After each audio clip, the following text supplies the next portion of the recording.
Salut tout le monde, j'espère que vous allez bien. Bienvenue sur cette nouvelle review d'actualité autour de l'IA. Aujourd'hui, nouvelle compilation des meilleurs GPT. On a enfin depuis quelques heures la Marketplace et donc je trouvais ça important de vous compiler mes 2 derniers mois de recherche. N'hésitez pas à vous abonner si vous souhaitez plus de reviews d'actualité autour de l'IA et on est parti pour le premier point. En fin de classement, vous aurez les 2 GPT que j'utilise le plus et que j'ai créés et je vais vous donner tout au long de la vidéo des astuces pour analyser un process qui peut être accéléré avec des GPT. Donc les 2 grandes catégories de GPT que j'ai identifiées ces derniers mois. En premier, on a les GPT qui permettent de gagner du temps dans des petits process, voire des process assez conséquents, code avec une syntaxe particulière ou encore rédaction d'email avec un style d'écriture particulier. Donc ces GPT, ce sont des GPT simples, mais ces GPT m'évitent de réécrire un prompt en entier. Donc je gagne que quelques secondes à chaque fois, mais c'est très rentable quand on commence à les utiliser plusieurs semaines d'affilée. Ensuite, la deuxième catégorie de GPT, ce sont tout simplement les GPT plus complexes. Ils n'ont pas pour objectif principal d'optimiser un process, mais plus de vous faire découvrir certaines possibilités aujourd'hui encore basiques, ou de répondre à un besoin qui n'en est pas vraiment un. Je pense notamment à la création de sites avec Designer GPT. Donc ce ne seront pas des GPT qui changeront vos process, mais c'est très intéressant de les tester. Avant-dernier point, pourquoi cette vidéo? L'immense majorité des threads Twitter actuellement présentent les 10 mêmes GPT, donc vous avez 2 exemples ici. Et dernier point, les 9 premiers GPT sont les GPT les plus intéressants de mes 2 précédentes vidéos sur le sujet. Donc on démarre par Debate Master, vous envoyez une affirmation et ce GPT vous trouvera des contre-arguments intéressants. Vous avez plusieurs alternatives dans le même segment. Il suffit de taper débat ou argument sur le GPT Store et si vous utilisez ce GPT avec la fonction vocale sur l'application ChatGPT, ça peut être un entraînement très intéressant. Et pour interagir avec ce GPT en français, et ce sera la même technique pour l'ensemble des GPT, précisez simplement avant votre message langue de point français. Task Manager, le concept est très simple, vous envoyez votre objectif et via un système de commandes, vous allez pouvoir explorer étape par étape les possibilités, donc très intéressant pour planifier un projet avant de le démarrer. Ensuite, vous avez cette librairie de GPT spécialisée dans la cybersécurité. La librairie est mise à jour quotidiennement et vous avez par exemple ce GPT spécialisé dans l'actualité autour de la cybersécurité ou encore ce GPT qui vous permet de créer des scripts avancés et interdits sur ChatGPT par défaut. Quatrième GPT, c'est plus un segment qu'un GPT, donc c'est focus création de logo. J'utilise ces 3 GPT principalement, mais avec la Marketplace, on a accès à des dizaines d'autres alternatives. Cinquième GPT, vends-moi ce stylo, vous envoyez une photo et vous obtenez une description prête à être utilisée. Donc le GPT est très intéressant si vous listez des articles sur différentes Marketplaces et vous avez plusieurs alternatives intéressantes sur le store. Si le GPT ne répond pas parfaitement à votre besoin, n'hésitez pas à en créer un. C'est un process très intéressant à transformer en GPT. Sixième GPT, Super Describe GPT. Si je devais garder qu'un seul GPT sur le segment DALL-E 3, ce serait sans aucun doute celui-là. Vous envoyez une image et ChatGPT vous renverra une image très ressemblante et vous avez des alternatives comme celle-là très intéressantes. Et donc cette catégorie de GPT est intéressante pour énormément de secteurs. Septième GPT, graphe de connaissances. Vous envoyez une URL et vous obtenez un graphique qui résume les points importants. Huitième GPT, Argubot, la promesse. Ne vous laissez pas enfermer par vos opinions. Donc ce GPT me permet de vous présenter la librairie sur le Discord de la chaîne. Vous avez plein de GPT très intéressants partagés par la communauté et n'hésitez pas à venir partager les vôtres. Midjourney V6 Prompt et SDXL Prompt, la promesse de ces 2 GPT, améliorer vos prompts sur ces 2 générateurs d'images. Prochain GPT, générateur de réponses à des emails. Donc c'est un GPT qui vous permet de générer une réponse professionnelle à un email, mais si vous répondez à plusieurs emails par jour, je vous recommande de créer votre propre GPT. En lui indiquant ce que vous souhaitez comme style d'écriture et en lui fournissant des exemples, vous aurez des mails quasiment déjà rédigés. Et vous pouvez également faire ce qu'on appelle du reverse prompting. Vous envoyez plusieurs réponses que vous avez déjà écrites et vous demandez à ChatGPT de vous créer un prompt pour écrire avec votre style. 11e GPT, analyse de contrat. Donc c'est un GPT spécialisé contrat US. Un GPT spécial contrat français devrait arriver d'ici peu. 12e GPT, YouTube, résumé de vidéo. Vous envoyez le lien d'une vidéo YouTube et ChatGPT vous résume le contenu. 13e GPT, et c'est un segment multi-GPT. Donc ce sont des GPT qui vous permettent d'avoir plusieurs avis différents de plusieurs personnalités entre guillemets. Et ça me permet par exemple de prendre de la hauteur avant de me lancer sur une tâche. 14e GPT, Roleplay Pro. Donc selon moi, on sous-estime le fait de pouvoir demander un avis sur une question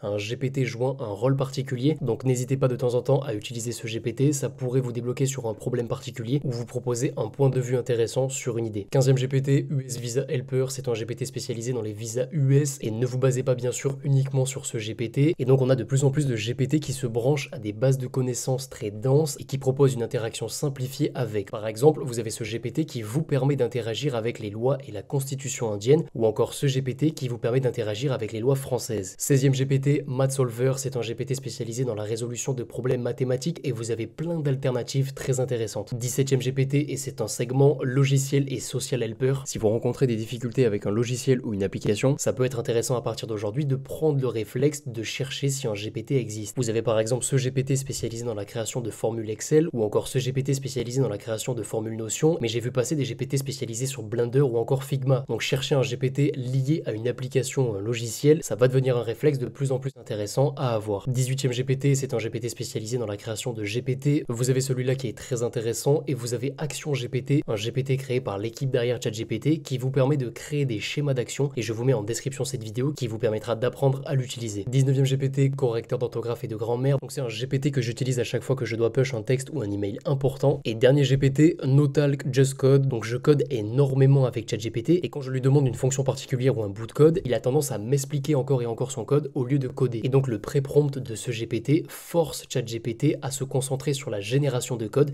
et non les explications. Donc ces deux derniers GPT me permettent de gagner du temps sur des process vraiment très basiques. Mais je gagne quelques secondes à chaque utilisation, étant donné que je ne suis plus obligé de réécrire à chaque fois un prompt particulier. Et donc c'est pour moi très rentable. Et pour revenir à l'introduction, n'hésitez pas à créer des GPT très simples. Si par exemple vous traduisez du texte du français à l'espagnol quotidiennement, c'est très basique, mais c'est un potentiel GPT intéressant sur le long terme. Donc on est ok au niveau de la sélection des 20 meilleurs GPT. Pour la quasi-totalité des GPT, vous avez des alternatives. Identifiez simplement le keyword associé au GPT et utilisez le GPT Store ou une autre librairie de GPT alternative. Et vous avez ce tri très intéressant qui vous permet d'explorer la combinaison Custom GPT plus Zapier. Des vidéos arrivent très bientôt autour du système d'action. Donc on arrive à la fin de cette vidéo, j'espère qu'elle vous aura plu. Si c'est le cas, n'hésitez pas à vous abonner et à aimer la vidéo. Si vous avez la moindre question, n'hésitez pas à venir sur le Discord. Je vous dis à très bientôt. Ciao ciao.